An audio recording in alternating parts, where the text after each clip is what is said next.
जैसा कि आपने पिछले हिस्से में देखा, नीमगांव के एक साधारण खेत में फरिश्त को एक चमकती सुनहरी बोतल मिली जिसने उसकी जिंदगी को हमेशा के लिए बदल दिया। उस बोतल में कैद थी सायरा, एक प्राचीन जिन्न जिसकी शक्तियां आसमान को छू सकती थी। लेकिन एक गलती ने फरिश्त की दुनिया उजाड़ दी। सायरा की जादुई गलती की वजह से उसकी प्यारी दादी हमेशा के लिए गायब हो गई। गुस्से और दुख में डूबा फरिश्त अब भी उस दर्द से उभ नहीं पाया था। लेकिन सायरा को अपनी आखिरी इच्छा से उसने हमेशा के लिए अपनी गुलाम बना लिया था। अब यह अनोखी जोड़ी एक नए रास्ते पर थी, जहां हर कदम पर नया रहस्य और नया खतरा इंतजार कर रहा था। सूरज की पहली किरणें नीमगांव के खेतों पर पड़ रही थी, लेकिन आज हवा में एक अजीब सी बेचैनी थी। फरिश्त अपने कंधे पर फावड़ा लटकाए अपने छोटे से खेत की ओर बढ़ रहा था। उसका चेहरा अभी भी दादी की यादों से भारी था, लेकिन सायरा की शक्तियों ने उसके दिल में एक नई चमक जगा दी थी। खेत के किनारे पहुंचते ही उसकी सांसें थम गई। जहां कल तक उसकी फसल हरी भरी लहलहा रही थी, वहां आज पौधे मुरझाए हुए थे, जैसे किसी ने उनकी जिंदगी ही चुरा ली हो। मिट्टी सूखकर बंजर हो चुकी थी और आसमान में एक भी बादल का टुकड़ा नहीं था। फरिश्त का दिल धक से रह गया। उसने अपने चारों ओर देखा।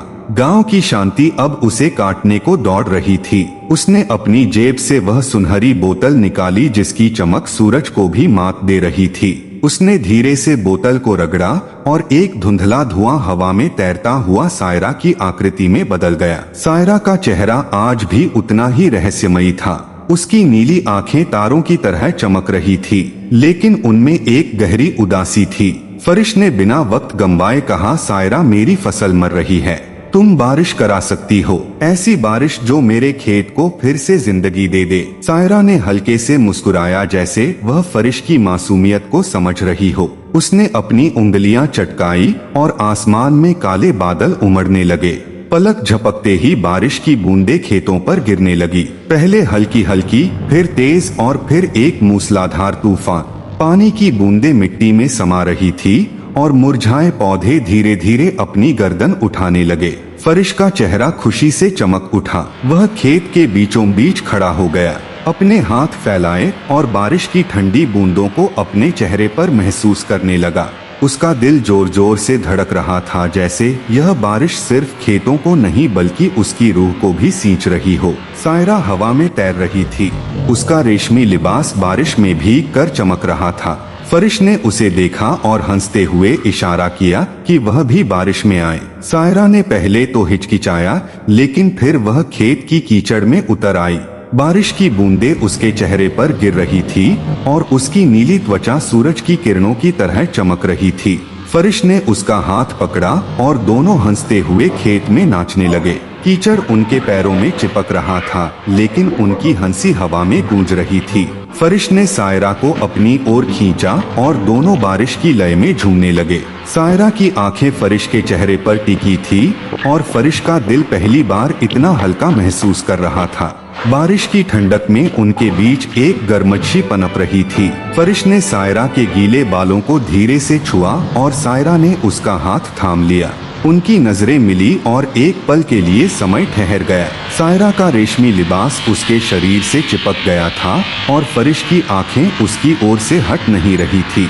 बारिश की बूंदें उनके चेहरों पर गिर रही थी और दोनों के बीच एक अनहा रिश्ता जन्म ले रहा था। फरिश्त ने सायरा को अपनी बाहों में खींच लिया और दोनों बारिश में एक दूसरे के करीब आ गए। यह नजारा ना तो जादू था, ना ही जिन्न की शक्ति, बल्कि दो दिलों का एक ऐसा मिलन था जो बारिश की बूंदों में और गहरा हो रहा था। सायरा की सांसें फरिश्त के चेहरे पर महसूस हो रही थी और फरिश्त का दिल जोर जोर से धड़क रहा था। यह पल उनके लिए अनमोल था, जैसे बारिश ने उनकी दुनिया को एक नया रंग दे दिया हो। लेकिन यह खुशी ज्यादा देर नहीं टिकी। बारिश अब इतनी तेज हो गई कि खेतों में पानी भरने लगा। फरिश्त की फसल जो अभी अभी जिंदगी पा रही थी, अब पानी की लहरों में डूबने लगी। पौधे कीचड़ में डूब रहे थे और खेत एक तालाब में बदल गया था। फरिश्त का चेहरा पीला पड़ गया। उसने सायरा की ओर देखा और चिल्लाया कि बारिश को तुरंत बंद कर दे। सायरा ने अपनी उंगलियां चटकाई और बादल छट गए। आसमान फिर से साफ हो गया। लेकिन खेत का नजारा दिल दहलाने वाला था। फरिश की मेहनत से उगाई गई फसल अब कीचड़ में दब चुकी थी। वह अपने घुटनों पर बैठ गया, अपने सिर को हाथों में थाम लिया और फूट फूट कर रोने लगा। उसके आंसू बारिश की बूंदों से भी भारी थे और उसका दिल टूट रहा था। सायरा ने फरिश को रोते देखा और धीरे से उसके पास आई। उसकी आवाज में एक गहरी कोमलता थी, लेकिन उसमें एक ऐसी ताकत थी जो पहाड़ों को हिला सकती थी। उसने कहा कि फरिश्त को ऐसी छोटी बातों पर रोना नहीं चाहिए। वह एक ऐसी जिन्न थी जिसकी शक्तियां दुनिया की हर मुश्किल को मिटा सकती थी। उसने फरिश्त को अपनी ओर देखने को कहा और फिर से अपनी उंगलियां चटकाई। एक चमकदार रोशनी हवा में फैली जैसे सूरज अंधेरे को चीर रहा हो। खेत का पानी पलक झपकते सूख गया और मुरझाए पौधे फिर से हरे भरे हो गए। फरिश की आंखें आश्चर्य से फैल गई। वह दौड़कर अपनी फसल के पास गया और पौधों को छूकर देखा। वे न केवल जिंदा थे बल्कि पहले से कहीं ज्यादा मजबूत और हरे भरे थे। पौधों की पत्तियां सूरज की रोशनी में चमक रही थी, जैसे वे फरिश की उम्मीदों को आईना दिखा रहे हो। फरिश का चेहरा फिर से खिल उठा। उसने सायरा की ओर देखा और हंसते हुए कहा कि अब उसके पास एक ऐसी शक्ति है जो कुछ भी कर सकती है। उसका मन सपनों से भर गया था। वह सोचने लगा कि सायरा की मदद से वह न केवल अपने खेत को बचा सकता है बल्कि शायद अपनी दादी को भी वापस ला सकता है। दोनों हंसते बात करते हुए घर की ओर चल पड़े। फरिश का दिल खुशी से भरा था, लेकिन उसे नहीं पता था कि उसकी यह खुशी गांव में एक नए तूफान को जन्म देने वाली थी। नीम गांव में एक शख्स था जिसका नाम सुनते ही लोग अपने चेहरों पर नफरत और डर का भाव ले आते थे। बंसीलाल एक 40 साल का आदमी जिसे गांव का सबसे निकृष्ट इंसान माना जाता था। उसकी आंखों में हमेशा एक चालाकी भरी चमक रहती थी और उसका चेहरा ऐसा था जैसे वह हर वक्त किसी साजिश में डूबा हो। गांव के लोग कहते थे कि बंसीलाल की नजरें हमेशा जवान लड़कियों पर टिकी रहती थी।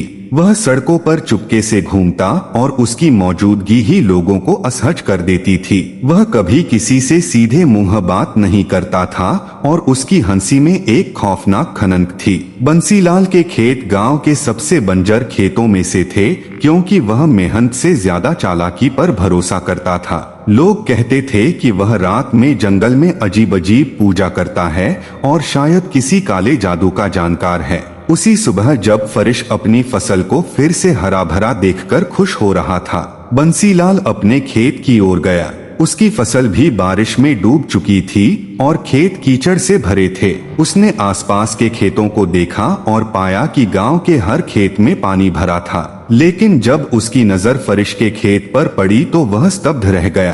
फरिश का खेत हरे भरे पौधों से लहलहा रहा था, जैसे बारिश ने उसे छुआ ही ना हो। बंसीलाल का दिमाग शक से भर गया। उसने सोचा कि यह कोई साधारण बात नहीं हो सकती।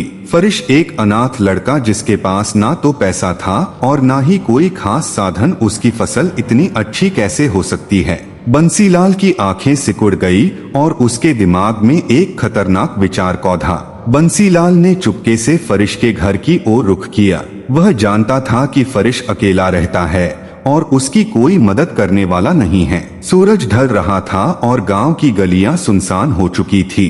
बंसीलाल ने फरिश के घर के बाहर छिपकर खिड़की से झांकना शुरू किया। अंदर का नजारा देखकर उसकी सांसें थम गई। फरिश एक लड़की से बात कर रहा था जिसे बंसीलाल ने पहले कभी गांव में नहीं देखा था। उस लड़की की नीली त्वचा और चमकती आंखें किसी इंसान की नहीं लग रही थी। फरिश और वह लड़की हंस रहे थे और लड़की ने हवा में उंगलियां झटकाई, जिससे एक मेज पर ढेर सारा खाना प्रकट हो गया। बंसीलाल की आंखें आश्चर्य और लालच से चमक उठी। तभी उसने देखा कि वह लड़की धीरे धीरे धुएं में बदल रही थी और उस सुनहरी बोतल में समा रही थी। बंसीलाल का दिमाग चक्कर गिननी की तरह घूमने लगा। उसे यकीन हो गया कि यह कोई चुड़ैल या भूत है जो फरिश को अपने जाल में फंसा रही है, लेकिन उसका लालची मन उस बोतल की ओर खींचा जा रहा था। उसे लगा कि अगर वह उस बोतल को हासिल कर ले तो वह भी फरिश की तरह अपनी हर इच्छा पूरी कर सकता है। उसका मन डर और लालच के बीच झूल रहा था, लेकिन लालच ने डर को दबा दिया। उसने ठान लिया कि वह उस बोतल को चुराएगा, चाहे इसके लिए उसे कुछ भी करना पड़े।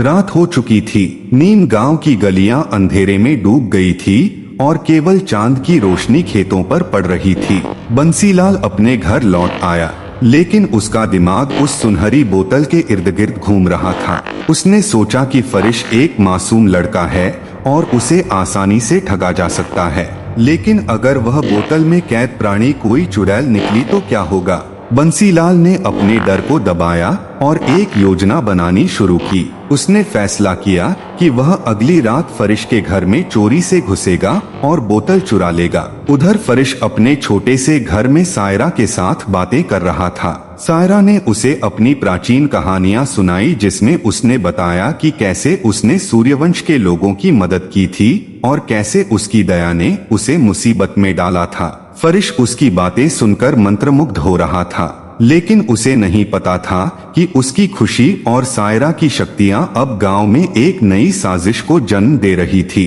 बंसीलाल की नजरें उस बोतल पर थी और उसका लालच नीम गांव को एक नए खतरे की ओर ले जा रहा था। क्या होगा आगे? क्या बंसीलाल उस सुनहरी बोतल को चुरा पाएगा? अगर फरिश को बंसीलाल की साजिश का पता चला तो क्या वह सायरा की शक्तियों का इस्तेमाल करके उसे सजा देगा, या फिर सायरा की शक्तियां फरिश को और गहरे संकट में डाल देंगी?